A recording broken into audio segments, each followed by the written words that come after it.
one of my comments that I always share is if you are planning any type of orthodontics on 2-dimensional images, it's ridiculous. Like truly, it's ridiculous. You have no idea how wide to make a face, how wide to expand if you're expanding with a tooth-borne or an MSE. You have no idea. If you haven't planned your width, your development off of a cbct and then maybe Invisalign after, you're just shooting in the dark, shooting from the hip. So what would be an example of a 2-dimensional scan that a typical orthodontist would use, like a pano? Yep. This is a 2D. So basically what x-rays are, it takes a 3D image and it flattens it, and then we get to see a view. So this is one of the views, and then a ceph is kind of like a sagittal view, but you're looking at it from the side, and you need the ceph to take certain measurements. So panoramic, not so much. So when I'm analyzing a patient, as far as width goes, on the bottom here is an optimal patient. So I expanded this patient with a MARPE, teenager. So there's multiple things that we look at. Are the teeth compensated?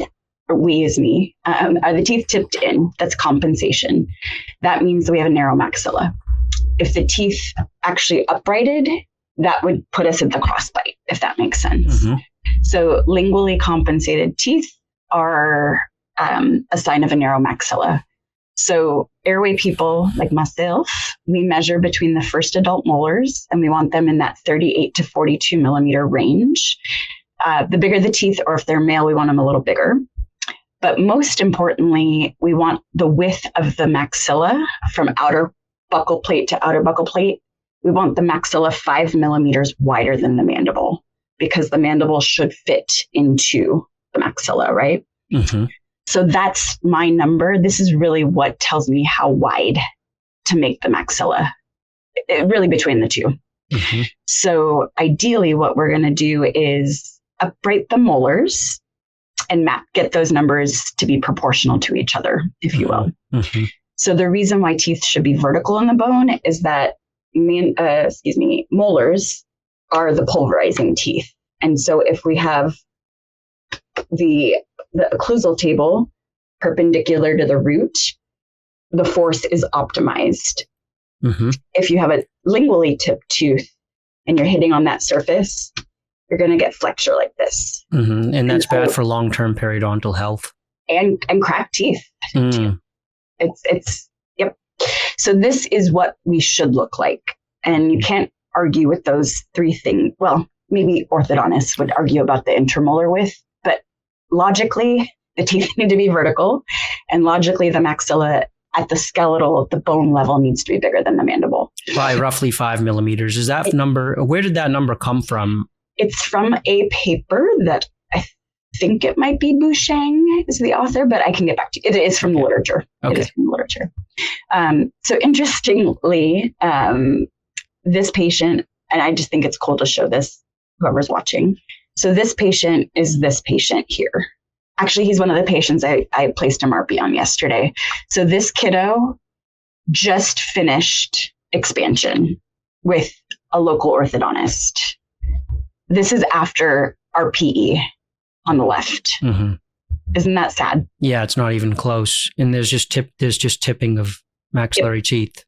So mom had just finished him. His older brother's identical, same exact outcome. The third little guy, so all three brothers got their MARPEs yesterday. How old is this little guy? This one's 11, and then there was a 13-year-old, and then the youngest is 9. Hmm. So the two older ones, they're very slow to exfoliate their teeth. This is crazy. Is that not crazy? The parents spent how much a year plus in treatment and schlepping to appointments, and how many thousands of dollars to for this. Mm-hmm. But you would never know this from this. Mm-hmm. Right. That's my point really, is the 2D versus the 3D. It's like stupid. Wow. That's actually ridiculous when you put it like that. That orthodontists aren't even seeing the real outcome of their RPE treatment in this case. And not pooping on you guys. I'm sorry if you're ever watching this. I am. Okay. I'll let you poop. And then clinically, this kid, you could tell the teeth were tipped, but I don't I just don't think, I don't know. I don't have answers. It's embarrassing. It should be embarrassing. I have another cool slide actually before I go back to my thing. I like to show this. This is a concept I came up with too, is the almond versus the pear. I don't know if I told you about that. Yeah, the shape of the piriform rim. Yep. So underdeveloped jaws have more of an almond shape here. And then well-developed jaws. So I'm sure your jaw, and then I call my jaws, they're all bobs. I have like 10 bobs. Bob has a big triangle, right? A pear. Yeah, exactly. It's like a diamond almost. Yep. So what we should have is the pear. And these are all teenagers actually, or preteens. They all had small apertures. And now this is what they look like after MARPEs. And then the orbits are general. So everything changes, as you know, around there. But anyways.